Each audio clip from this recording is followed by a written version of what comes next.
Hello à tous, bienvenue dans mon jardin pour le projet transfrontalier Noé-Noah. Je vous accueille pour une dizaine de capsules sur le thème du potager amateur pour vous partager mon expérience d'environ 5 ans, de façon à ce que vous aussi vous puissiez créer votre premier potager bio, naturel, que ce soit pour le plaisir ou nourrir votre famille. Alors dans les précédentes vidéos, on a un peu appris tout ce qui était nécessaire pour pouvoir commencer son potager. On a appris où placer son potager, comment reconnaître un petit peu sa terre, on a appris le matériel qui était nécessaire, comment choisir ses premières graines, est-ce qu'il en faut un peu, beaucoup, en fonction de ce qu'on a envie de faire comme projet. On a aussi appris à semer nos premiers légumes, à les entretenir, à savoir comment les associer, comment les protéger un petit peu des prédateurs. Et dans cette vidéo, j'aimerais vous partager comment vivre un petit peu la saison tout du long, comment la clôturer aussi lorsqu'une culture arrive à la fin de son cycle, qu'est-ce qu'on peut faire après et comment gérer l'ensemble de sa saison sur 12 mois. Alors ici, je suis dans une bande où il n'y a pas si longtemps, j'avais semé des fèves, donc l'année passée. Et les fèves, elles se terminent de façon générale au mois de juin, juillet, août. Ça dépend un petit peu de quand vous les avez semées. Donc du coup, ce qui se passe, c'est qu'il reste encore beaucoup de mois après ça pour pouvoir faire une autre culture. Donc ce qui va être important pour pouvoir un petit peu gérer toute votre année, si vous avez envie d'avoir des légumes tout le temps, c'est de regarder vraiment ce qui peut venir juste après. Alors parfois, ce qui vient juste après, c'est le bon moment pour le planter par rapport au mois dans lequel vous vous situez. Mais ça arrive par exemple qu'après un certain légume, ce qui pourrait venir après, c'est la tomate. Et naturellement, eh bien, on ne va pas semer une tomate au mois de juillet parce que c'est trop tard par rapport au cycle de la tomate et au temps dont elle a besoin pour pouvoir faire des fruits. Donc, ce qui se passe, c'est que dans certaines cultures qui vont se terminer en juillet, en août, eh bien, on va plutôt faire des petites cultures faciles. Parfois, au mois de septembre, on peut recommencer des épinards qui n'adorent pas le juillet-août parce qu'il fait trop chaud. Donc, vous voyez, il y a certains légumes que vous pouvez encore ressemer en septembre ou même en octobre, ou bien que vous pouvez semer en octobre pour après l'hiver. Typiquement, par exemple, lorsque ici, la première bande en fait, de ces planches de culture, j'avais semé des choux frisés et dans celle juste à côté, il y avait des choux de Bruxelles. Et bien, en plein mois de février, j'ai encore récolté tous les choux frisés et tous les choux de Bruxelles. J'ai enlevé tous les feuillages, mais j'ai laissé la racine dans la terre.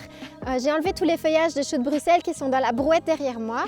Et j'ai encore pu manger donc plein de choux de Bruxelles au mois de février.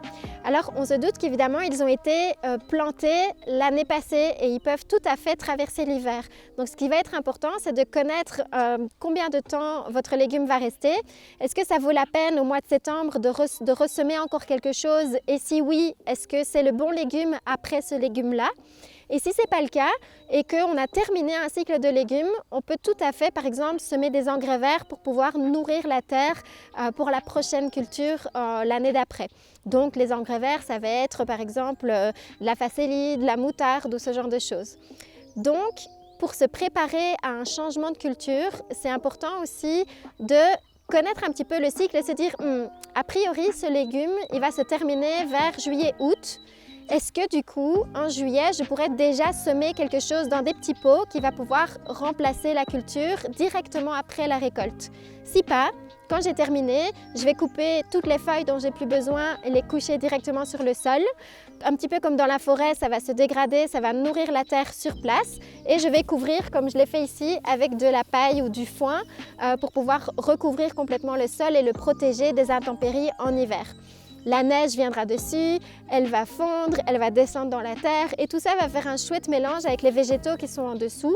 J'ai aussi laissé les racines des légumes que j'ai coupés, comme ça elles vont aussi se dégrader, nourrir la terre. Et il y a même certains engrais verts qui ont une racine tellement profonde qu'on appelle aussi pivots, qui, pendant leur culture, viennent chercher des nutriments très profonds. Et donc, les feuilles de cet engrais vert, lorsque je les coupe à la fin de la saison et qu'elles se dégradent sur la planche de culture en elle-même, ça vient rendre à la terre finalement tous les nutriments qui ont été pris, puisque les feuilles vont se dégrader. Et donc, ça fait un cycle de fin qui est tout à fait bénéfique pour toutes nos planches de culture. Donc ici, je vous invite simplement, dans un premier temps, à juste vraiment célébrer aussi votre premier cycle de culture au printemps-été quand vous êtes content d'avoir fait vos premiers légumes. mais dès que vous le pouvez et que vous vous sentez OK avec ça, de commencer à observer le cycle suivant. Si vous avez envie de légumes après, tant mieux. Si c'était déjà beaucoup pour vous, mettez des engrais verts et ce sera super. J'espère que vous avez apprécié ces vidéos et que ça vous a été utile.